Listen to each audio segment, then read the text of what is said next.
أعوذ بالله من الشيطان الرجيم. بسم الله الرحمن الرحيم. السلام عليكم ورحمة الله وبركاته. الحمد لله الحمد لله نحمده ونستعينه ونستهديه ونستغفره ونعوذ بالله من شرور أنفسنا ومن سيئات أعمالنا. من يهده الله فلا مضل له ومن يضلله فلا هادي له. أشهد أن لا إله إلا الله وحده لا شريك له وأشهد أن محمدا عبده ورسوله بلغ الرسالة وأدى الأمانة ونصح الأمة وكشف الغمة وهدانا إلى صراط الله العزيز الحميد. قال الله تعالى: أعوذ بالله من الشيطان الرجيم. يا أيها الذين آمنوا اتقوا الله حق تقاته ولا تموتن إلا وأنتم مسلمون. يا أيها الناس اتقوا ربكم الذي خلقكم من نفس واحدة وخلق منها زوجها وبث منهما رجالا كثيرا ونساء واتقوا الله الذي تساءلون به والأرحام إن الله كان عليكم رقيبا. يا أيها الذين آمنوا اتقوا الله وقولوا قولا سديدا يصلح لكم أعمالكم ويغفر لكم ذنوبكم ومن يطع الله ورسوله فقد فاز فوزا عظيما. صدق الله العظيم. Yang saya muliakan, yang dihormati Al-Fadil Tuan Imam Masjid Cekok, Mukim Cekok. Cekok ke Cekok? Cekok nah. Pengkalan Cepa. Yang saya kasihi, yang dihormati Al-Fadil pengurusi, ahli jawatan kuasa masjid, Tok Imam, Tok Siak, Tok Bilal, para ulama, asatizah, pimpinan-pimpinan masyarakat, hadirin dan hadirat, muslimin dan muslimat yang dirahmati Allah sekalian. Alhamdulillah, syukur pada Allah, ada banyak benda yang kadang kita tak pernah minta tetapi Allah bagi kat kita. Dan ada ketikanya benda itu pernah kita doa mungkin 10-20 tahun yang lalu, tetapi Allah memakbulkannya 10-20 tahun yang depannya. Dan mungkin juga ada sebahagian yang tidak pernah kita doakan tetapi Allah beri kepada kita. Antara yang tidak pernah kita minta, kita tidak pernah minta untuk lahir sebagai Islam, tetapi Islam itu dipilih oleh Allah ke dalam hati kita dengan rahmat Allah. Maka kita minta, ya Allah, supaya Allah memasukkan kita ke dalam syurga. Kerana Islam yang tidak kita minta pun Allah bagi kepada kita, apatah lagi syurga yang selalu kita duk minta-minta ini, supaya kita semua dapat bertemu dengan Allah dalam syurga Allah. Saya bila Tok Imam suruh cakap bahasa Kelantan, lemah sikit, sebab belum makan lagi akak depan tu. Nak kecek Kelantan lama dah, 10 tahun dah, 10 tahun sudah. Tapi boleh pehel lah, boleh kecek sikit-sikit bau budu lah. Boleh lah boleh nak bohong tu boleh lah ya. Tapi nak cakap betul-betul Kelantan tu hak Allah, berat lah Ustaz. Allah jadikan bahasa manusia ini berbeza-beza, sehingga bacaan Quran itu ada 7 wajah. Ada sebahagian pendapat sampai tambah lagi 3 menjadikan 10 wajah. Yang mu'tabar iaitu 7. Nak sebutnya Nabi mengakui lidah bahasa manusia ini berbeza. Ada orang cakap begini, ada orang cakap begini, ada orang nampak kasar, ada orang nampak lembut, tapi bergantung kepada manusia. Namun Nabi SAW dilahirkan di dalam kawasan orang-orang Arab yang bercakap bahasa Quraisy, bahasa baku Arab. Alhamdulillah, Al-Quran diturunkan juga dalam bahasa Arab. Maka kita semua baca Quran dalam bahasa Arab. Duduklah dekat Kelantan ke, duduklah kat Penang ke, duduk kat KL ke, dia akan baca Quran dalam bahasa Arab dan lahjah Arab. Walaupun dia akan dipengaruhi dengan suasana. Ada orang Kelantan, saya mengaji dulu ustaz dekat Pasir Mas dulu, tok guru yang mengajar orang Patani, dia baca qul Allahu ahad, Allahu samad, la yali wa la yulad wa la yakul lahu kufuwan ahad. Kita dengar dulu, kita tahulah dia terikut-ikut macam kita, terikut-ikut. Orang Kedah dia akan baca qul ya ayyuhal kafirun la a'budu ma ta'budun wala. Dia ikut hampa nak pi mana. Dia lahjah kita ini kadang-kadang dia terikut, dia terbawa-bawa. Ada sebahagian sehingga tidak boleh menyebut langsung. Kalau orang Arab, contoh orang Yaman, Hadramut, kadang-kadang qaf dia kata ga. Orang Mesir, jim dia kata ga. Jenih, kullu hajah bigenih, kullu hagah bigenih. Kalau kita sampai di Qahirah, kita tanya dia Thailand, dia akan kata ala tul, ala tul. Kita tanya mana nak pergi ke piramid, dia akan kata ala tul. Ala tul bermaksud straight dia, terus dia, muterus dia. Padahal nak pergi tu kena belok kanan, belok kiri. Selagi mana prinsip dia tak dipenuhi, kullu hagah bigenih. Apa kullu hagah? Kullu hajat bijenih. Duit dia jenih, tapi dia panggil genih. Hajat dia panggil hagah, hajah. Apa maksud dia? Setiap apa yang kamu nak minta ke aku, baksis dulu, duit dulu. Tuan-tuan tak bagi kat dia satu genih, dia tunjuk jalan tipu. Tuan-tuan bagi kat dia satu genih, dia baru tunjuk jalan betul. Ni kata orang antara Arab yang paling dahsyat dekat tanah Arab, salah satunya Arab Mesir. Ni orang Palestin, orang Israel pun pernah perli orang Arab Mesir. Orang Jerman pun pernah perli Arab Mesir, nak menunjukkan Mesir punya dahsyat. Bukan nak kata dia ada dua. Ulama pun ramai, yang Firaun pun ramai. Di tengah-tengah. Tapi tuan-tuan nak sebut perbezaan bahasa ini, dia menjadikan kita saling kenal mengenali. Saya sampai sini, saya tak tahu, saya tanya Haji malam ni nak tajuk ceramah apa. Sekali ustaz kita yang rakam live pun dia tanya, ustaz tajuk malam ni ceramah apa? Saya kata saya sampai sekarang saya tak tahu nak bagi tajuk apa. Sehinggalah saya tengok tadi tengah duk semayang sunat tadi tahiyatul masjid, baru nampak ada satu kitab Umdatul Ahkam. Kemudian biasanya kalau saya ni orang tak bagi tajuk, kita tengok Tok Imam baca surah apa, kita kupas Tok Imam baca surah apa. Jadi saya tengok Umdatul Ahkam tuan-tuan, satu benda yang cantik. Umdatul Ahkam Al-Imam Abdul Ghani Al-Maqdisi. Dia dalam kita mengaji fiqh ataupun kita mengaji hadis, ada dipanggil hadis ahkam. Kitab-kitab hadis ahkam. Hadis ahkam ni bermaksud dia kumpulkan hadis-hadis, kemudian dia bahagikan bab-bab, kemudian dia nak sebut hukum-hukum hakam tertentu, dia datangkan hadis. Sebagai contoh kitab-kitab hadis ahkam macam kita yang duk baca ni, kita baca kitab Umdatul Ahkam, ataupun kita baca kitab Bulughul Maram Al-Imam Ibnu Hajar Al-Asqalani, ataupun kita baca kitab Nailul Awtar Al-Imam Asy-Syaukani. Ini antara kitab-kitab hadis ahkam. Kalau kita nak mengaji fiqh betul-betul, kita mengaji fiqh, kadang-kadang fiqh itu dia ada aliran-aliran mazhab-mazhabnya.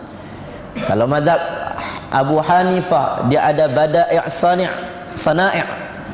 Kalau Imam Malik, dia ada urutan-urutan dia. Urutan antaranya kita tengok Bidayatul Mujtahid wa Nihayatul Muqtasid. Di antara kitab-kitab termasuklah mazhab Syafi'i, ada aliran-aliran kitab fiqh. Tapi tuan-tuan, Umdatul Ahkam saya nak cerita bukan pada Syekh, bukan pada kitab tu. Saya nak cerita Syekh Abdul Ghani Al-Maqdisi. Sebab sekarang ni orang pakat dia sebut tentang macam-macam. Saya baru muka gelap ni. Satu hari pergi jalan daripada tadi pergi Pulau Melaka. Saja lama tak pergi. Maka kita pun pergi jalan, naik teksi sampai Pulau Melaka, naik bas, naik private. Bawa lah rembeng dengan anak-anak pergi ziarah lah. Nak pergi tengok kubur saja, nak pergi ziarah, nak pergi tengok. Alhamdulillah orang datang. Saya jumpa orang Penang datang, orang Kedah pun datang. Famous betul orang Kelantan. Orang Kedah datang, orang Penang datang. Sampai ke kubur, waktu tu saya tengok baru buat kot papan kenyataan. Papan kenyataan yang macam mana kita sampai. Tuan-tuan kalau sampai dekat Tanah Suci Mekah, tuan-tuan sampai di Baqi', tuan-tuan sampai di perkuburan Uhud, tuan-tuan akan nampak lebih kurang macam ni lah dia. Dia akan tulis ziarah kubur, adab-adab ziarah kubur. Saya tengok, bila saya tengok kupasan ayat di bawah tu, ayat di bawah ditulis kata, walaupun kita menyayangi tok guru, tetapi sudah pasti janganlah kita melanggar adat dan syariat. Jangan melanggar tuntutan syariat Islam.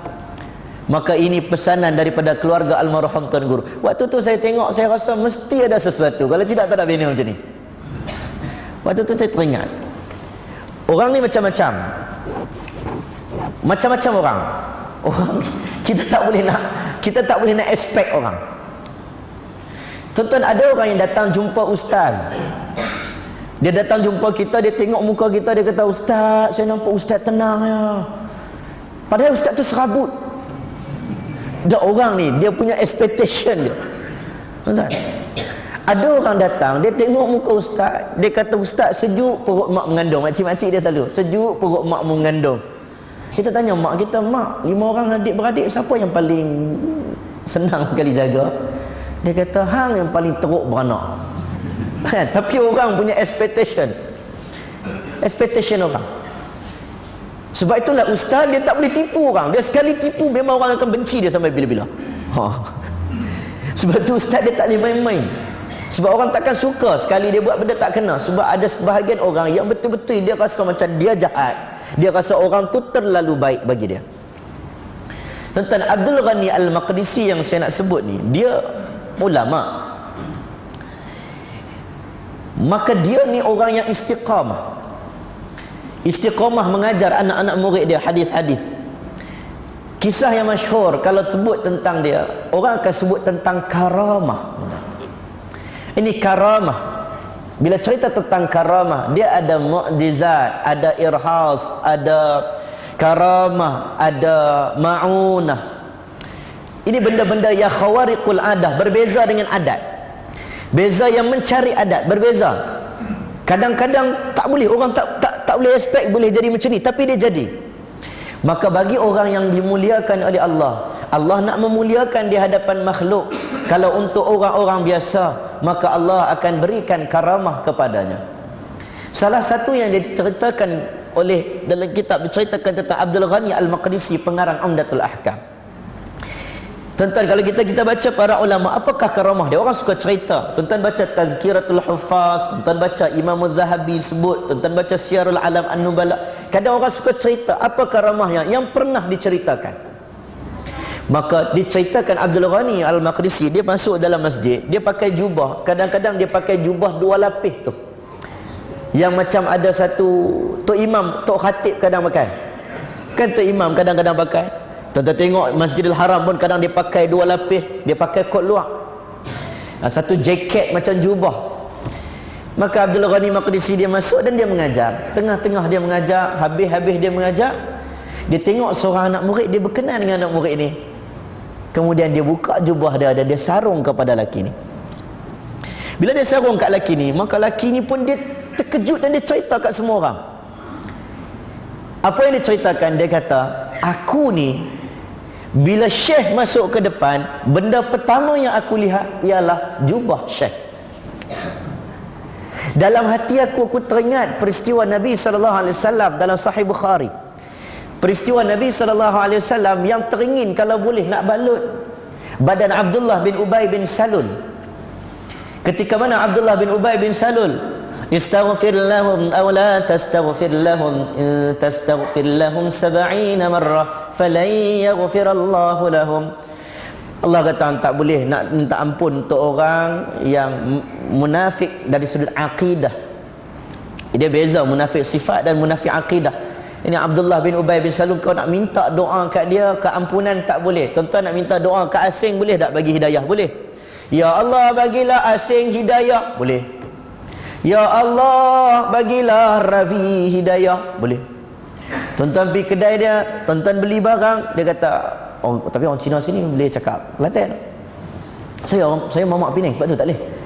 Saya Cina sikit, saya boleh apa. Tuan-tuan, dia boleh cakap Kelantan. Dia kata, okay, Haji datang sini, Haji baik, Haji saya bagi kat Haji murah. Biasa orang jual 4 riyal, saya jual kat Haji ni 3 riyal. Saya ambil untung 50 sen. Sama ya Haji? Oh, sama ya. Bapanya? Haji orang masjid, orang sejid. Haji raja mari, saya kesian kat Haji, kita dah 20 tahun Haji kenal. Oh, Haji pun seronok. Asing ya. Kalau lu masuk Islam asing, akhlak lu akan tersebar asing. Ya Allah bagi hidayah kepadanya. Boleh? Boleh. Boleh. Tapi nak minta keampunan dah meninggal tak boleh. Maka Nabi sallallahu alaihi wasallam bagi tahu ke anak Abdullah bin Ubay bin Salul, salah seorang anak Abdullah bin Ubay. Ni Ahlul Badar, anak dia Ahlul Badar, specialnya. Untuk Ahlul Badar ni Allah ampunkan dosanya sebelum dan sesudah. Maka dia minta untuk dicabut jubahnya untuk dibalut badan Abdullah bin Ubay bin Salul untuk meringankan Abdullah bin Ubay bin Salul. Maka yang laki ni, budak ni tadi ni, student dia teringin nak baju jubah Abdul Ghani Al-Maqdisi. Maka bila habis tu dia tak sangka Syekh bagi kat dia. Sebahagian orang menyebut inilah karamah. Tapi tuan-tuan ni kena ingat satu benda. Ada orang dia ingat karamah ini adalah setiap waktu. Yang dipanggil karamah mulazimah, karamah setiap waktu.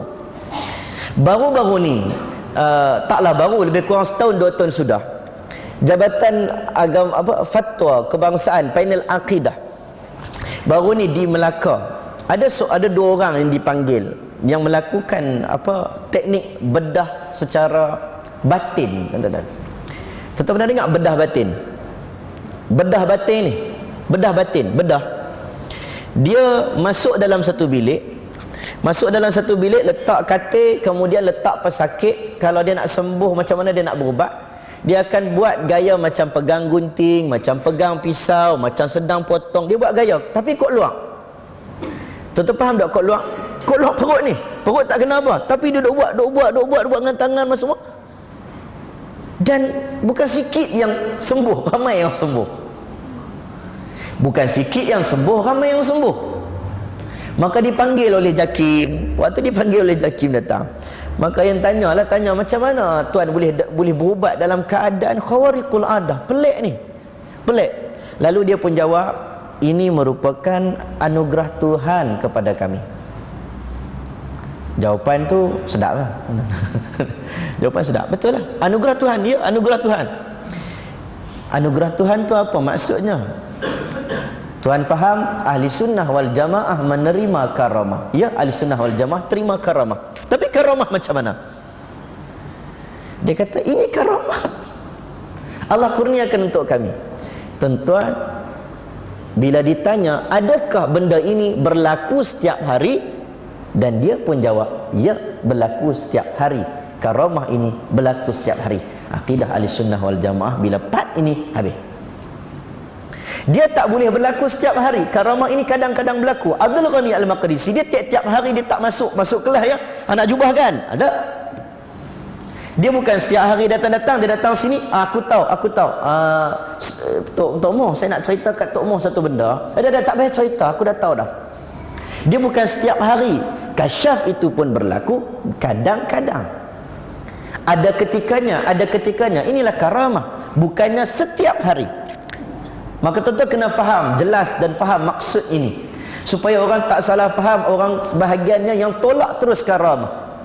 Ada sebahagian tolak terus karamah, dan ada sebahagian yang menerima karamah. Dia kata yang ni pun karamah, walaupun orang yang buat itu boleh jadi tidak patuh syariah. Dia kata kawan ni, dia ni lagi dahsyat ni, dia boleh berubat jadi. Kenapa jadi ustaz? Kenapa dia berubat jadi? Itulah karamah. Walaupun tiap-tiap hari, kenapa boleh jadi? Jawapan dia, kalau bomoh siang buat jadi tak? Jadi juga. Maka kita akan melihat kepada apa yang bagaimana mereka lakukan. Contoh ini sebagainya. Saya sebut benda ni, saya jalan tadi, saya tengok mungkin saya tengok dekat papan kenyataan, saya tengok mungkin ada sebahagian mungkin yang buat-buat benda yang tak kena. Wallahu alam. Tuan-tuan ada buat ke? Tak tahu, saya perasaan saya duk tengok tadilah, saya semayang, saya tengok Tok Imam bila habis semayang tak wirid kuat, saya rasa tak dah kot. Kita boleh faham dah. Saya duduk Pulau Pinang lagi macam-macam. Saya mengaji parlih juga, saya tahu macam-macam. Jadi kita tahu, oh macam ni. Tapi benda ini sebenarnya benda yang sangat seronok. Benda yang sangat seronok. Akhirnya kata Imam Abu Hanifah, apabila berlakunya pandangan begini dan pandangan begini, akhirnya orang akan dapat rukhsah yang dicari. Akhirnya orang akan dapat sesuatu kemudahan yang mungkin tercelah-celah itu sesuatu yang sangat bernilai. Yang kadang-kadang apabila orang tak cerdik, dia bahaya. Bila orang cerdik, dia tahu kebaikan. Orang tak cerdik, dia buat benda tak baik. Orang cerdik jadi baik, orang tak cerdik jadi tak baik. Simple ya. Bukan senang. Saya bagi tahu satu masjid di Tanjung Tok Kong, di Pulau Pinang, tuan-tuan. Berpuluh tahun. Dulu mula-mula zaman semangat mula-mula, akhirnya dekat 20-30 tahun, akhirnya tak ada masalah. Pi kenduri kawan ni, pi kenduri jadi baiklah akhirnya. Dah tua-tua nak bergaduh tu mana sangat. Alhamdulillah. Dan ini rahmah yang ada kalau digunakan dengan baik. Hari ini saya sebut benda ini sebab saya seronok bila melihat orang ni, seseorang ini apabila dia pergi meninggalkan kita, kita masih lagi teringat dekat dia. Kita masih lagi sayang dekat dia. Kita masih lagi ada rasa kasih dekat dia. Kita sampai kita dok teringat dekat dia, sehingga di papan kenyataan dia masih lagi memberikan peringatan untuk kita. Maka teringat kepada ayat Quran. Saya tulis dalam Instagram tadi, saya tulis tentang ayat Quran Habibun Najjar, tentang Allah memuji Habibun Najjar. Tentang Habibun Najjar ini seorang pendakwah, seorang yang sangat hebat. Dia boleh berdakwah kemudian sehingga dia meninggal dunia pun dia teringin, dia bagi tahu, kalaulah aku boleh bagi tahu supaya orang-orang selepas ini bahawa aku ni tengah seronok. Qila dukhulil jannah qala ya laita qaumi ya'lamun bima ghafara li rabbi waj'alani minal mukramin. Tentang ayat Habibun Najjar, tuan-tuan, sangat bagus. Yang mana orang yang sangat saleh, dia meninggal pun dia nak lagi memberi kesan kepada orang. Macam kisah Abdullah bin Al-Haram yang dalam hadis sahih, hadis kursi yang diceritakan tentang Abdullah bin Al-Haram yang meninggal dunia dalam keadaan ketika peperangan yang dicincang, teruk kena. Kawan ni teruk kena cincang, bahasa mudahlah cincang, kena teruk lah. Anak dia Jabir nak tengok ayah, sahabat tak bagi, takut niyahah ni meracau. Takut dia tengok anak, oh menjerit tak boleh. Tuan-tuan kena tengok keadaan. Orang aksiden tepi jalan, tuan-tuan nak bawa family dia, tuan-tuan tolong pastikan family yang nak main ni, pastikan dia tak meracau. Tuan-tuan supaya dia boleh kawal perasaan dia, tuan-tuan tutup elok-elok dulu ke, tuan-tuan pastikan bila kemas dulu ke elok-elok ke, tak tempat, kalau sempat boleh asingkan sat dulu, baru tunjuk dekat dia. Tuan-tuan tengok bagaimana jenazah MH17, jenazah MH30 tak 70 hari ni tak sampai-sampai lagi. MH17. Tuan-tuan tengok macam mana dia tutup, dia jaga. Kita kena jaga ahli waris, takut ada sebahagian yang tak boleh terima. Seperti Nabi, dia jaga benda ini, takut meracau. Maka Abdullah bin Al-Haram mati dicincang waktu itu. Maka Jabir ni dia tak mau, dia nak tengok, orang tak bagi. Dia minta izin Nabi SAW. Nabi izinkan dia tengok. Dan ketika dia tengok, dia tidak dapat menahan. Dia tak dapat tahan sedih. Tadi dia kata, aku okey, tak apa, jangan risau, aku okey, aku boleh tahan. Tapi bila tengok ayah dia tak tahan. Siapa boleh tengok ayah dalam keadaan meninggal dunia? Nabi pun nangis dengan Ibrahim AS. Ibrahim anak. Tuan-tuan, akhirnya Nabi pegang badan Jabir. Nabi kata, Jabir, ayahmu ini berada dalam syurga Allah. Ayahmu dinaikkan dengan burung berwarna hijau, naik dalam syurga. Kalau Imam Ibn Al-Qayyim dalam kitab Ar-Ruh, dia kata tak masuk syurga, dia berlegar-legar di sekitar syurga. Tuan-tuan, kalau tengok dia berada dalam syurga ni, ringkaskan cerita, Allah tanya kepada Abdullah, wahai Abdullah, hang nak apa? Hang masuk syurga dah. Mu nak gapo? Kita ada dengar hang aku minta maaf noh. Ada orang Penang ni kadang dia dengar macam kasar, tapi sebenarnya hati dia lembut macam sutera. Dia hang aku, dia panggil bini, dia panggil isteri dia mak hang, pak hang noh. Kadang-kadang mak hang, pak hang. Orang Jawa panggil orang Jawa. Dia panggil mak bapa mak grade A. Dia panggil mak bapa dia macam itulah. Orang sini panggil apa? Mek mana? Kalau ayah suami, ayahmu, ayah, kau pokmu, dia panggil ayahmu, mekmu, panggil mek lah kita. Ini tuan-tuan faham lah. Dia kata, ya wahai Jabir, ayahmu berada dalam syurga Allah. Dia sedang seronok. Maka Allah tanya kepada Jabir, kepada Abdullah, Abdullah, engkau dalam syurga, engkau nak apa lagi Abdullah? Abdullah pun jawab, ya Allah, dalam syurga tuan-tuan, nak apa lagi? Syurga semua nak, semua boleh dapat. Tapi ini kisah yang sangat menarik bila mana Abdullah kata, ya Allah, aku teringin untuk dikembalikan di dunia. Nak apa? Dia kata, aku teringin nak kembali di dunia. Pelik tak? Pelik lah. Dah duduk dalam syurga, pasal apa nak patah balik? Tengah seronok tuan-tuan. Kita ni kita dok rasa macam mana lah orang dalam kubur tu macam mana. Kita sampai dekat kubur, Assalamualaikum ya ahlad diyar minal mu'minin wal muslimin wa inna insyaallah bikum lahiqun. Aku tak lama lagi nak menyusul kau. Kita dok tengok dalam kubur. Lepas ni tengah buat apa? Seronok ke sedih ke? Kita terfikir nasib kita. Tapi Abdullah bin Al-Haram ini, Allah bagi syurga, dia kata dia nak patah balik ke atas muka bumi ini. Ini benda yang pelik. Allah kata idza jaa ajal. Allah tak sebutlah tuan-tuan ayat Quran ni, idza jaa ajaluhum la yastakhiruna sa'atan wa la yastaqdimun. Time tu mati, time tu lah mati. Dan dia akan kekal dalam terus tak patah balik dah. Allah kata yang lain boleh, yang ni tak boleh. Kalau saya lah contoh bos besar, saya bos jutawan, saya bagi kat Pak Imam, saya bagi cek kosong, saya tulis 9 depan. Berapa kosong Pak Imam nak tambah belakang? Berapa kosong? Pak Imam soalan ni. Berapa kosong nak letak belakang? 5 kosong ya? Oh sikit Pak Imam. Bagus, layak dah, nampak zuhud tu ada. Zuhud ada. 5 kosong tu baru 90,000 ya? Baru sikit, baru 900,000. Oh, zuhud. Zuhud pun 900,000 tu nah. Tuan-tuan, Abdullah bin Al-Haram kata, aku ingin kembali di dunia. Ya Allah, hidupkan aku semula, kemudian matikan aku semula seperti mana aku mati sebentar tadi. Allah, satu jawapan yang sangat hebat. Bila ditanya-tanya, rupa-rupanya para ulama mensyarahkan hadis ini mengatakan, mungkin kemungkinan inilah hebatnya syurga Allah. Bila mana seorang sudah melihat mala ainun ra'at wala udhunun sami'at, kita tak pernah teringat, tak pernah tergambar oleh mata, tak pernah terfikir oleh telinga. Bila tengok saja syurga ni, mati dicincang, no problem bagi dia. Nak hidup balik, nak buka-buka mata, nampak syurga. Sehingga tahap beginilah. Maka ayat inilah merupakan asbab nuzul ayat surah Ali Imran, tak salah, An-Nisa ke Ali Imran. ولا تحسبن الذين قتلوا في سبيل الله أموات بل أحياء عند ربهم يرزقون فرحين بما آتاهم الله من فضله ويستبشرون بالذين لم يلحقوا بهم من خلفهم ألا خوف عليهم ولا هم يحزنون. Jangan kamu sangka orang yang mati itu mereka mati sedangkan mereka itu hidup, diberikan rezeki kepada mereka, seronok dalam syurga.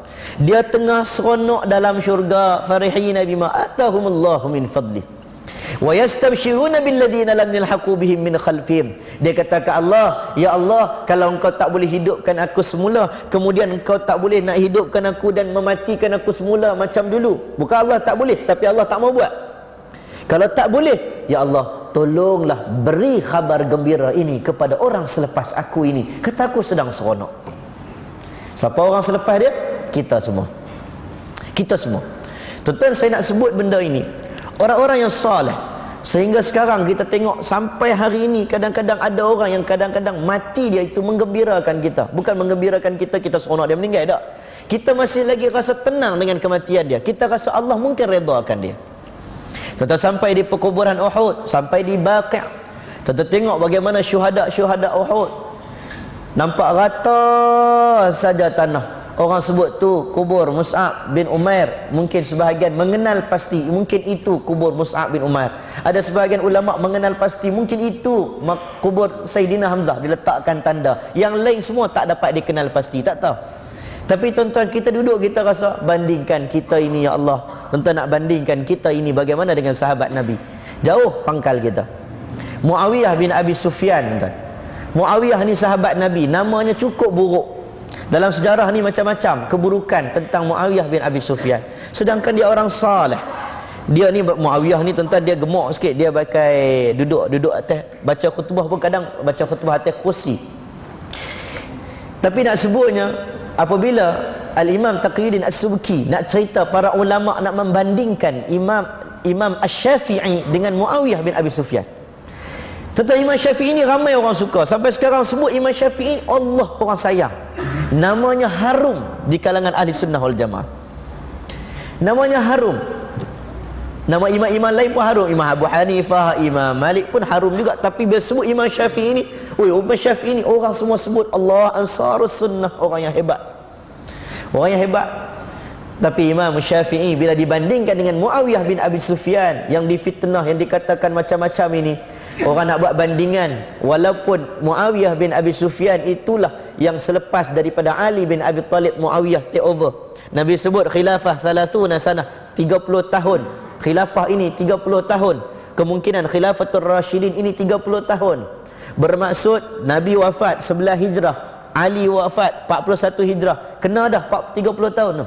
Maka Muawiyah take over. Muawiyah take over, maka berlakulah sistem pewarisan kepada Yazid bin Muawiyah. Ada orang kata betul-betul dekat Muawiyah. Tapi bila dibandingkan Imam Syafi'i dengan Muawiyah bin Abi Sufyan, sebahagian ulama mengatakan Imam Syafi'i hanyalah debu di tapak kaki kuda Muawiyah bin Abi Sufyan. Nak sebutkan kata keutamaan sahabat Nabi. Sebab tu bila kita pergi kubur sahabat Nabi, kita rasa macam patutlah Nabi basah janggut Nabi. Nabi kata, aku akan menyusul kamu kemudian wahai syuhada Uhud. Menunjukkan dia ada aura. Kita rasa macam Allah, betapa jauhnya kita dengan mereka. Tuan-tuan hadirin dan hadirat, satu lagi saya nak sebut. Tadi saya sebut pasal Umdatul Ahkam. Maka saya kata saya tak ada tajuk. Saya teringat apa Tok Imam baca tadi. Tok Imam baca satu benda, surah Ad-Duha tadi dia baca. Tuan-tuan, surah Ad-Duha satu surah yang betul-betul memberi motivasi untuk kita. Kita habis ke apa tu? Boleh lagi pergi apa tu? Boleh lagi. Boleh lah. Tuan-tuan, surah Ad-Duha. Surah Ad-Duha ni satu surah yang datang kepada Nabi, surah motivasi. Nabi dah lama tak dapat wahyu. Orang Penang dia panggil camdek. Mamu tahu? Camdek. Mamu tahu camdek tu apa? Perli. Dia pakai perli ni. Habislah. Wahyu tak datang dah. Tak datang kamu dah. Boleh dah? Boleh faham dah? Kan? Bau budul lah sikit kan? Boleh dah. Wahyu tak datang dah. Tuhan dah lupa kamu dah. Nabi lama tak dapat wahyu. Maka datanglah surah Ad-Duha, wal laili idza saja ma wadda'aka rabbuka wa ma qala. Allah tak tinggal kau seorang ya Rasulullah. Tapi tuan-tuan, ayat yang menarik saya nak sebut kat sini. Bila mana Nabi SAW, fa ammal yatima fala taqhar. Saya teringat bagaimana Nabi ni begitu susah kehidupan Nabi. Nabi ni baru kita teringat. Saya dah baca-baca cari-cari mana kisah anak-anak Nabi. Pasal apa tak banyak. Baru teringat. Bukan tak baca, dah baca lama, tapi baru perasan. Rupa-rupanya Nabi hidup. Fa amal yatima fala taqhar. Nabi ni anak yatim. Nabi tak pernah merasai kasih sayang seorang ayah. Nabi tak pernah rasa tu. Tentu mungkin ada anak yang duduk di Kuala Lumpur. Ada anak yang duduk di Selangor, ada anak duduk Shah Alam, duduk merata. Tentu pasti merindui anak. Dan anak-anak pasti merindui ayah. Kota Baru datang musim hari raya, traffic jam. Betul tak? Traffic jam. Orang Kuala Kerai tak turun KB. Tak mau kata, seksa turun KB ni. Hari raya, ramai traffic jam. Anak pasti merindui ayah. Nabi SAW pasti merindui ayahnya, tetapi Nabi tidak pernah merasai kasih sayang seorang ayah. Fa amal yatima fala taqhar. Anak yatim kamu jangan nak buat tak tentu pasal. Tuan-tuan, Nabi duduk dengan ibunya pun tak lama. Selepas duduk dengan Halimah daripada Bani Sa'ad, duduk di kampung berapa hari sehinggalah datang dua orang lelaki. Maka dua orang lelaki itu membelah dada Nabi sallallahu alaihi wasallam. Nabi sallallahu alaihi wasallam, Halimah pun tak berani jaga anak orang. Jaga anak orang lama-lama takut ni duk nampak ada orang belah dada lah, budak-budak duk cerita. Risau, hantar balik kepada Aminah. Duduk dengan Aminah, tak lama kemudian Aminah meninggal dunia. Tuan-tuan tengok pula duduk dengan Aminah, kemudian pergi pula dia hantar transfer kepada atuknya Abdul Muttalib. Abdul Muttalib pun meninggal dunia. Saya baru perasan tengok rentetan hidup Nabi. Bila tengok ni baru perasan. Bila kita terkenang, bila kita tengok ayah kita, kita tengok pasal kematian, kita teringat pasal ayah kita. Ayah saya ni orang Penang. Mamu orang Penang ni dia susah sikit nak menangis. Orang Penang zaman Hel Amin tuan. Baju dia buka, orang kampung Melayu, kaki seluar kaki seluar tu besar tu. Retro 70-an. Satu kaki boleh masuk 4 kaki tu. Satu zaman tu lah. Zaman tu seiring dan sejalan zaman tu. Dia balik rumah. Tapi saya tengok dia menangis paling teruk, paling dahsyat. Saya tengok paling teruk bila hari raya dia duduk, kita duduk dengan dia sambil malam raya tu, dia tengok TV, dia kata, bang takbir raya sekali. Kita pun takbir, Allahu Akbar, Allahu Akbar, La ilaha. Lagu Nahwan kena sedih betul tak? Orang Melayu kita kena lagu sedih kan? Dia kalau lagu tak sedih dia rasa macam tak raya kan? Pada sadaqah wahda wa nasara abda, sepatutnya macam itulah semangat raya. Tapi orang kita kalau tak kena lagu sedih ni, Allah tuan-tuan, makruh raya. Dia tak kena, dia Nahwan dia pun kita Allah. Kita tunggu habis dah. La ilaha illallah wallahu akbar, Allahu akbar walillahil hamd. Kadang-kadang kita dengar orang sambut Allahu akbar, ramai-ramai. Kita pun tunggulah ayah kau nak sahut. Tengok-tengok ayah tak sahut, kita pegang-pegang, tengok-tengok basah janggut dia menangis, teruk dia menangis.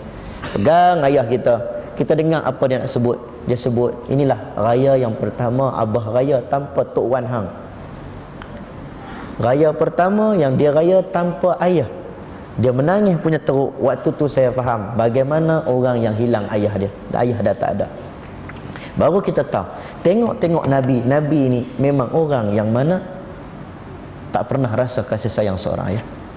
Duduk dengan mak meninggal. Duduk dengan Abdul Muttalib meninggal. Pindah pergi kat pak saudara. Kesedihan Nabi ini Tuhan saja yang tahu. Apabila Nabi sendiri tidak boleh memberi keimanan ke dalam hati manusia. Innaka la tahdi man ahbabta walakinnallaha yahdi man yasha. Nabi tak boleh nak memberikan hidayah kepada pak saudara yang dia sayang. Kalau orang Syiah dia kata pak saudara ni beriman. Ahli sunnah hadis sahih kata tidak. Tuan-tuan, akhirnya dia duduk dengan isterinya Khadijah binti Khuwailid.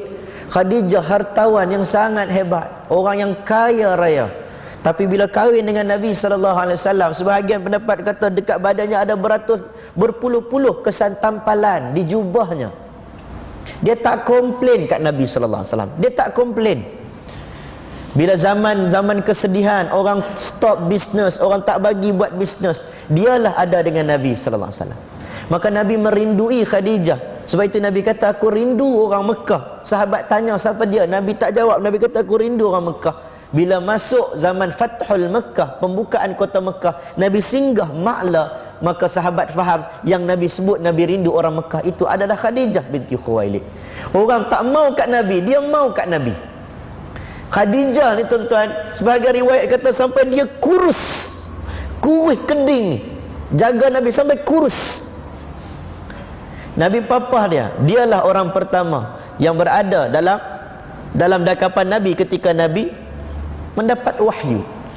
Tapi dapat wahyu zammiluni, dia yang kata, dia tak ada, dia ambil, dia pergi selimut Nabi, bukannya dia abang mau ambil selimut tu, selimut sendirilah, maka pada dah tak ada, dia yang selimut Nabi. Hebatnya Khadijah binti Khuwailid pun Allah ambil, sedangkan Allah boleh kekalkan Khadijah binti Khuwailid. untuk menangkan Islam. Tapi Allah ambil satu-satu. Saya cek balik tengok siapa pula Nabi nak duduk dengan siapa ni. Memang Nabi kahwin dengan Saudah. Kemudian Nabi kahwin dengan Aisyah, Nabi kahwin. Tapi duk cek-cek balik, siapakah peneman Nabi? Tuan-tuan pernah dengar tak kisah anak Nabi sallallahu alaihi wasallam? Kita jarang dengar kisah anak Nabi.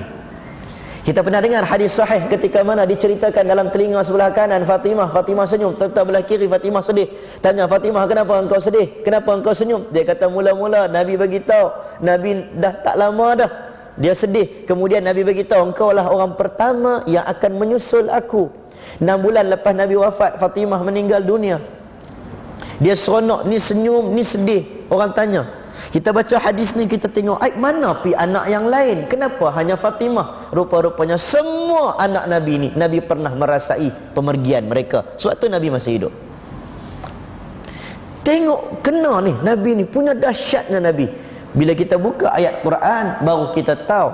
Tengok ayat-ayat, 2 ayat yang terakhir dalam surah Taubah, baru nampak. Fa in tawallaw faqul hasbiyallahu la ilaha illahu alaihi tawakkaltu wa huwa rabbul arsyil azim. Nabi nak kita dekat, bukan tawakal kepada ibu, bukan tawakal kepada mak, bukan tawakal kepada kawan, bukan tawakal kepada pak saudara, tetapi tawakal hanya kepada Allah.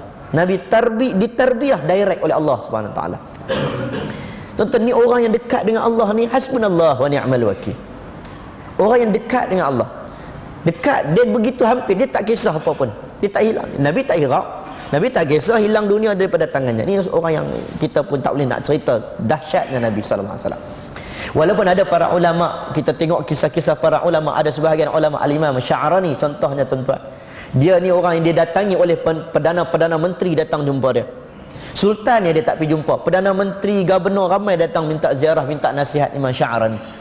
Tapi bila mana dia, satu hari Perdana Menteri kata, wahai Imam Sya'rani, aku ingin berjumpa dengan Sultan. Ada apa hajat engkau nak aku sampaikan kepada Sultan? Mungkin dia boleh bantu kita. Kita ada madrasah, kita boleh buat apa-apa. Imam Sya'rani terkilan sebab pertanyaan itu datang daripada anak muridnya, iaitu Perdana Menteri. Maka Imam Sya'rani kata, pergi bagi tahu dekat Sultan, wahai Sultan, kalau kamu rasa nak minta apa-apa daripada Allah, datang jumpa aku. Dia bukan nak riak, nak takabur, kata dia tu bagus, tak, tapi nak menunjukkan bahawa ketinggian, kedekatan kita sepatutnya kepada Allah SWT. Ini hebatnya, tuan. Jadi tuan-tuan, pada malam ni kita, bila ustaz sebut tak ada time, tak ada pukul berapa nak habis, kita habis pukul 10 boleh? Tak boleh. Orang Kelantan tidak pukul berapa? Tuan-tuan tidak pukul berapa? Tuan-tuan tak tidur? Tidur tidur awal. Jadi saya buka lah. Saya pun tak tahu nak cakap apa. Tadi ada Mamu kata, ustaz kupas lah, tadi khutbah dia orang cerita tentang ISIS. Saya masjid lain tadi, tentang keganasan. Tadi khutbah dia tentang keganasan. Tak tahu, saya pun tak pastilah apa sekarang ni duk heboh sangat. Saya rasa kemungkinan dia orang tengah nak setuju untuk akta keganasan kot, mungkin, kemungkinan. Sebab itulah dia sedang duk cerita tentang ni. Memang benda ni agak serius, tetapi saya tak faham kenapa begitu hebat sekarang duk cerita tentang benda ni. Tapi saya tak mau ulas. Tapi tuan-tuan, senang ya, kita tak tahu keadaan di sana, kita tengok benda ini daripada berita orang yang siqah, itu je. Tuan-tuan tak tahu apa yang berlaku, kita tak tahu. Yang ini mungkin bohong, ini mungkin tak, mungkin mana satu betul ni. Senang dapat berita daripada orang yang siqah. Siapa yang siqah? Mungkin para ulama yang duduk di sana, yang kita tahu, yang kita dapat maklumat, orang hantar sendiri. Mungkin ada benarnya, mungkin ada tak benar. Saya tak setuju dengan benda-benda yang mereka buat. Tapi kita tak tahu, mungkin yang mereka buat itu segolongan yang lain, mungkin segolongan yang lain, mungkin yang benar, wallahu a'lam. Tapi kita dapat maklumat, senang cerita, tuan-tuan dapat maklumat. Zaman sekarang zaman WhatsApp dah. Zaman WhatsApp, orang hantar sekejap ya, macam-macam. Punya cepat orang hantar sekarang. Dapat macam-macam. Tuan-tuan perasan tak, Datuk Ismail Kamus berapa kali dah meninggal dunia? Kan? Saya jumpa Datuk berapa kali dah? Nah ni dah masuk alam barzah keempat. Dia pun gelak. Dia pun Datuk, anda faham tak? 4 kali 5 kali dah meninggal dunia. Lagi tengok cucu dia. Allahu Akbar. SMS, WhatsApp zaman sekarang cepat sangat. Cepat sangat. Dan kita pun cepat sangat viral kan. Cepat, segi-segi dapat, pak, masuk terus. Pak, masuk terus. Allahu akbar. Kafa bil mar'i kadiban ay yuhadith bi kulli ma sami'a. Cukuplah seorang itu dikatakan pendusta, pembohong bila dia dapat satu benda, dia tak tahu benda ni dapat daripada siapa, dia pergi hantar semak ke orang. Dia tak tahu benda tu betul tak betul ni. Dia kata siapa dia ni betul tak betul kot. Hantar. Tak boleh. Masuklah viral surat roti jala kan.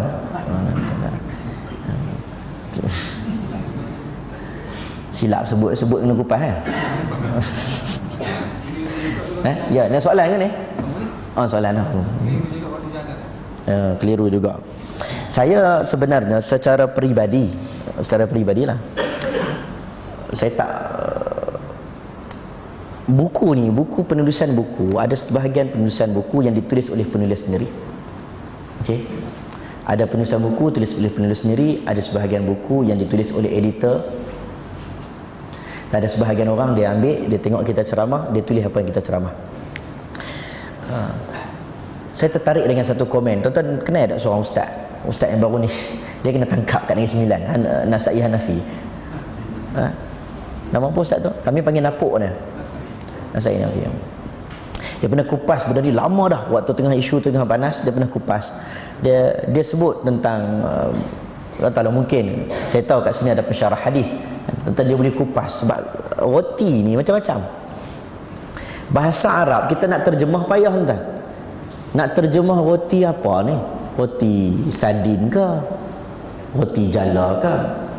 Dia aish khubzun, dia bahasa Arab. Makanan Arab kita nak terjemah susah. Saya sangka baik kepada Al-Fadil Ustaz yang menulis benda tentang roti jala. Saya sangka baik dengan dia. Mungkin pentafsiran dia rasa benda tu dia nak sebut bagi mudah faham orang kita. Roti jala cecah kuah. Sangka baik. Dan juga saya sangka baik dengan Sahibus Samahah, mungkin atas pendirian yang tegas untuk memastikan kesahihan fakta itu supaya orang tak celaru, dan dia minta untuk diterangkan, dihujahkan supaya bagi orang faham. Kedua-duanya benda ni benda yang simple boleh selesai. Yang tak selesainya bila diviralkan. Ini masalah. Benda ni simple ya. Senang ya. Tak ada apa pun. Memang kalau ikut kita tak boleh nak cerita ikut dan tuan-tuan. Tuan-tuan nak cerita ikut dan apa benda yang tuan-tuan dapat, nak terjemahkan ikut dan maka dia akan datang benda-benda yang lain. Kawan ni buat press conference, ni benda bahaya tuan-tuan. Benda media, benda press conference, dia ni cabar-mencabar, cukup bahaya. Yang melihat, menyaksikan adalah penonton-penonton, iaitu ummah Islam. Dia sedang tengok apa berlaku ni. Maka dia minta bukti. Tuan-tuan, bila minta bukti nanti pihak ini akan keluarkan bukti. Maka akan dicari bukti. Kalau dia ceramah 24 tahun bukti akan dicari. Tuan-tuan, kalau tak mau silap, saya dia macam ni konsep dia. Saya ada kelas ustaz, tuan-tuan kenal Maulana Asri. Dia mengajak dekat ni. Dia orang tanya dia, "Ustaz, macam mana dengan seorang lelaki yang tersilap? Syarah tentang man kadzdzaba alayya muta'ammidan falyatabawwa maq'adahu minan nar." Muta'ammidan itu apa maksud dia? Siapa yang berdusta atas nama Nabi dengan sengaja. Apa maksud sengaja? Kalau tak sengaja tak apa ke? Maulana kata kalau dia tak sengaja dan memang dia itu ahlinya tapi tak sengaja tak apa. Tapi kalau dia kerap sangat tak sengaja, selalu sangat tak sengaja, itu baru tak boleh. Tapi kalau saya ustaz, saya kadang-kadang saya ceramah mungkin sekali dua silap, mungkin sebutlah nama tokoh-tokoh ni, ustaz ni. Dia kata, "Oh, kalau nak senang, mu senang ya, mu tak payah jadi ustaz. Maka mu takkan silap satu habuk pun." Amirul Mukminin fil ilmi al-hadis, Al-Imam Ibnu Hajar Al-Asqalani dalam Fathul Bari pun ada hadis yang dia silap. Ada juga silap. Al-Munziri, ulamaul hadis, ada juga silap. Saya nampak buku belakang tu, Ahkamun Janaiz, Al-Imam Syekh Nasruddin Al-Albani, orang yang cukup kontroversi. Sebut benda ni cukup kontroversi. Kita ni tak ada apa-apa. Saya ni budak kecil ya. Setengah orang panggil budak kecil. Saya ni budak tak ada apa, budak muda. Tapi kita ni, kita baca semua, baca yang ni, baca yang ni, baca yang ni, baca yang ni, kita ambil yang baik. Senang je. Kenapa ada orang boleh tulis satu kitab Min Dalal Syekh Nasruddin Al-Albani, kesesatan hadis-hadis yang dinukil oleh Nasruddin Al-Albani. Saya nampak senang. Bila orang buat banyak benda, bila orang karang banyak kitab, maka banyaklah salah dia. Kita tak karang apa kitab, tak salah. Orang boleh kutip tak kesalahan Ustaz Ashraf? Nak cari payah sebab tak banyak kitab. Tapi para ulama, orang boleh kutip kesesatan dia sebab banyak yang digunakan. Tetapi mudah bagi Islam apabila dia punya segunung kebaikan, manfaat yang dia ada, tetapi secebis keburukan itu dipadamkan dengan segunung kebaikan. Ini cara kita berinteraksi dengan ulama. Sama macam kes macam ni. Sama macam kes macam ni. Dia senang duduk elok-elok, bincang, minum biji kopi, settle. Senang. Kita jumpa dengan apa? Dengan saya Dato' Mufti dulu sebelum dia ganti dengan Juanda, dia patah balik, kemungkinan besar mungkin dia nak masukkan dalam majlis fatwa ke, mungkin dia nak masukkan dalam grup-grup penasihat-penasihat fatwa Perlis, nak memasukkan orang-orang yang berbeza aliran. Kemungkinan besar kita doakan semoga benda ini menjadikan benda ini lebih harmoni, lebih baik. Tuan-tuan, yang paling penting dia tidak ghulu ni melampaui batas. Dia hentam begitu hebat. Simple je. Simple, slow and steady. Relax, brother, relax. Simple je. Tuan-tuan boleh duduk sekali, tuan-tuan bincang, akhirnya dia berlapang dada. Ada benda yang kita boleh bincang, ada benda yang kita ni nak lawan secara ilmiah. Ini benda yang mudah. Tanpa itu kalau tanya tentang maksud roti jala, memang Nabi tak ada roti jala. Okay, itu secara umumnya. Tetapi nak tafsir, nak terjemah bahasa Arab itu cukup banyak. Roti yang tidak pernah diuli, apa nak terjemah? Kita nak roti, akhirnya jadi gitulah. Tapi dia perlu explain kepada orang supaya orang tak salah faham. Okey, cukup ke? Yang tu biar orang autoriti lah jawab. Ada soalan lagi tuan-tuan? Saya tak ada soalan ni lagi, seronok. Selamat aku. Dia macam Ustaz sebut, soal jawab bersama THR Gegar.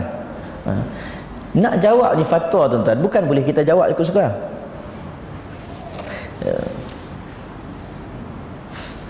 Rabi'ah, guru Imam Malik, dia pernah menangis. Orang tanya, kenapa kau menangis? Aku menangis, aku melihat zaman sekarang orang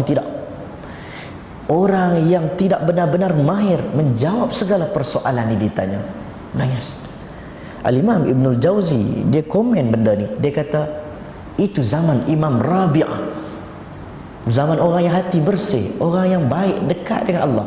Bayangkan bagaimana Imam Rabi'ah kalau ada zaman sekarang yang penuh dengan kemaksiatan, pasti dia akan mati kerana menangis.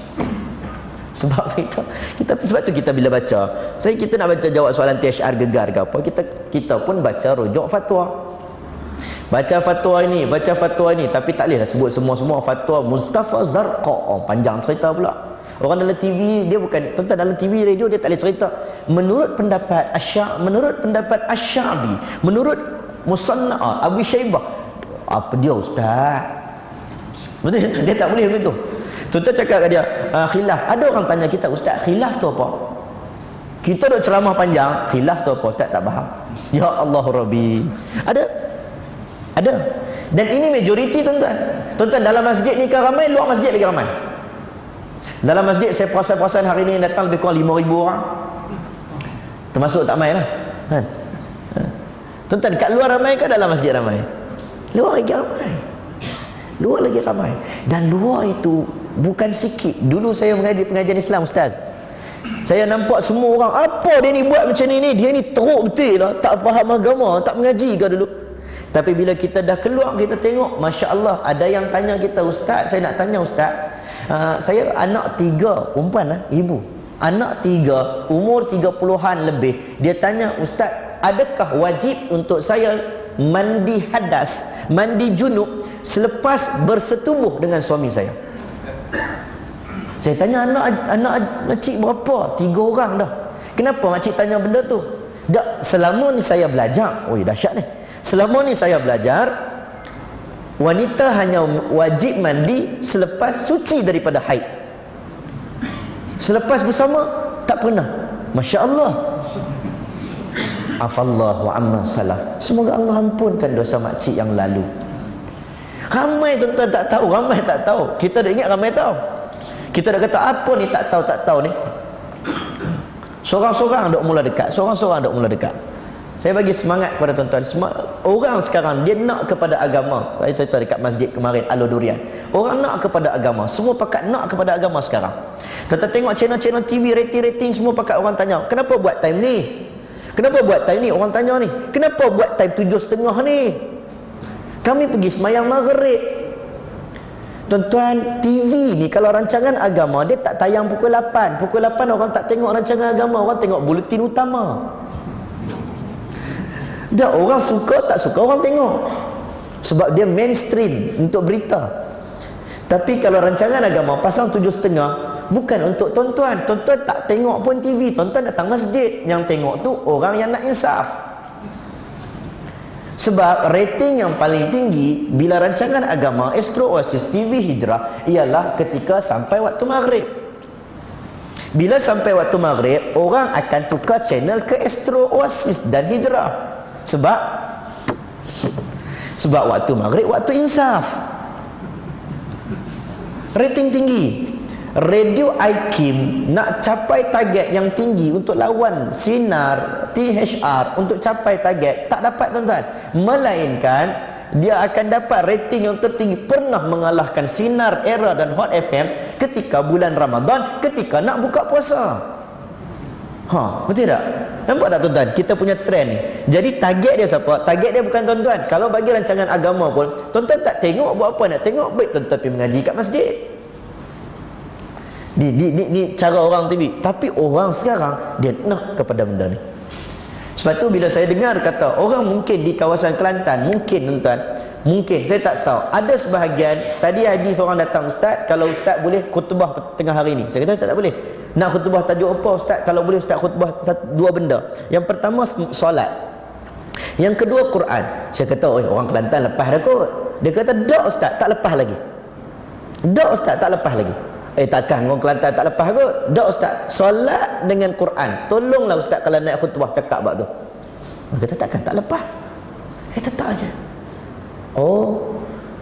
Orang Kuala Lumpur umur 60 dia pergi mengaji Quran.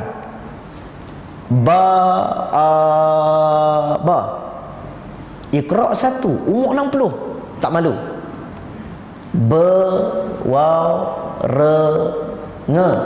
Unta. Dia datang kan. Saya nak sebut ni, jangan malu untuk mengaji agama. Jangan malu kalau siapa yang baru berkenalan berjinak-jinak dengan agama, walaupun dia berjinak-jinak itu dengan namanya Al-Quran yang sepatutnya dikenal daripada kecil, tapi bila dah besar dia nak berjinak, jangan malu. Haji-haji, para asatizah, asingkan kelas. Kalau yang tak boleh lagi, jangan aibkan. Setengah orang haji dia malu nak tanya. Bila tadarus dia takkan datang, dia malu, dia tak boleh baca setengah tu. Asingkan, bagi, jaga kehormatan dia, jaga betul-betul. Asing tak elok-elok, ajar. Iqra 1 pun tak apa tuan-tuan. Dia belajar umur 60 tahun, dia meninggal 65 tahun. Kalau 60 tahun dia start belajar, pasti 65 tahun itu dia meninggal dalam keadaan sudah pun tahu membaca Al-Quran. Ini baru baca. Quran ni special. Kalau mamu duk cerita tentang sains, Quran ni special tuan-tuan. Di Indonesia karang kitab tentang satu karang master ni, penulisan, bukan PhD lah, baru master. Tapi cantik kupasan tentang Quran ni, mukjizat. Orang baca bagus untuk kesihatan dari sudut nafas. Tidak ada dalam dunia satu kitab yang disuruh untuk kita baca secara Allahumma. Tidak ada satu kitab dalam dunia ini disuruh untuk baca secara berlagu. Tidak ada satu kitab dalam dunia ini dibaca ada waqaf dan ibtidak. Hanya Quran. Tuan-tuan baca tak kitab? Baca kitab, baca paper berlagu tak? Hari ini kemalangan di kedai lalat. Tak ada. Lagu apa Haji? Lagu ras. Tak ada. Dan tak ada kitab yang disuruh baca ada wakaf dan ibtidah. Stop di mana, sambung di mana. Tak ada. Laisal birra an tuwallu wujuhakum qibala al-masyriqi wal maghrib walakinnal birra man amana billahi wal yawmil akhir wal malaikati wal kitabi wan nabiyyin. Boleh tak tuan-tuan baca? Laisal birra an tuwallu wujuhakum qibala al-masyriqi wal curi nafas. Boleh tak? Tak boleh. Kajian tunjuk, ni sign tunjuk orang yang baca Quran ikut wakaf dan ibtidak dari sudut nafas, orang itu lebih sihat dan orang itu lebih tahan lapar, lebih stamina, lebih tahan lapar. Kena dah Nabi suruh banyak baca Quran dalam bulan Ramadan. Ini sign. Sahabat Nabi sami'na wa ata'na, dia tak kira sign tak sign, dia baca. Tapi kita ni kena kuatkan dengan sign. Punya lemah iman kita, kena kuat dengan sign. Tapi nak sebutnya ini mukjizat. Ajar orang sudah mula dekat dengan agama, insya-Allah. Semoga hadirin dan hadirat pada malam ini, saya pun perasan Ustaz satu soalan cukup Ustaz pun. Kita tak boleh lama-lama kan. Ikut sunnahnya lama ni makruh noh. Tadi saya cakap bukan tak apa nak apa. Tak apa nak tak eloklah. Lepas ni ada bekwah kan. Ada makan kan apa ni kan? Oh tak ada. Ini tak sunnah. InsyaAllah. Semoga Allah merahmati kita semua. Allah merahmati. Dan buatlah makan. Kalau ada rezeki, tuan-tuan buat makan. Kawan ni buat makan. Itu ta'inut ta'am. Buat makan. InsyaAllah. InsyaAllah dia akan lebih seronok. Lebih seronok. Tuan-tuan makan, tuan-tuan pegang tangan orang sebelah. Tuan-tuan suap tangan orang sebelah. Tuan-tuan pegang tangan orang sebelah. Tuan-tuan cuba pegang tangan orang sebelah. Tuan-tuan cuba pegang tangan. Saya saja suruh sebelum saya nak habis ni. Sebelum kita nak habis. Tuan-tuan cuba pegang tangan orang sebelah. Pegang jangan lepas. Pegang. Masuk video kau malu kan tengok ni. Pegang sekarang. Jangan malu tuan-tuan tengok. Tangan itulah anak mandi jenazah kita tu. Tuan-tuan, tangan itulah nak mandi jenazah kita. Ni orang Arab dia pegang tangan. Siapa pernah mengaji Arab dia tahu. Orang Arab dia sentuh. Kita ni sebab tu kita semayang tak rapat sah. Kita tak berapa nak tak kuat lagi. Orang Arab dia peluk, dia cium.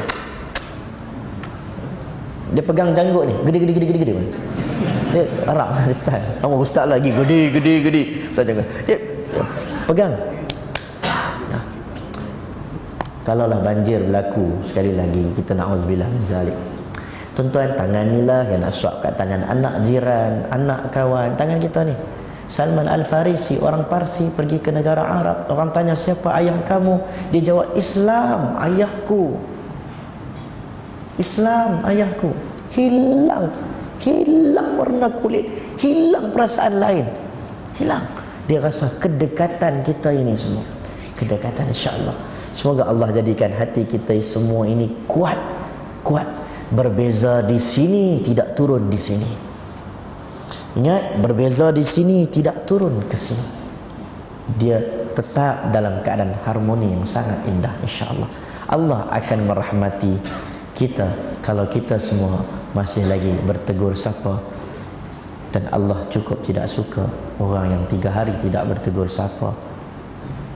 Maka rahmatilah orang, fabda'u bis salam, orang yang memulakan dengan assalam.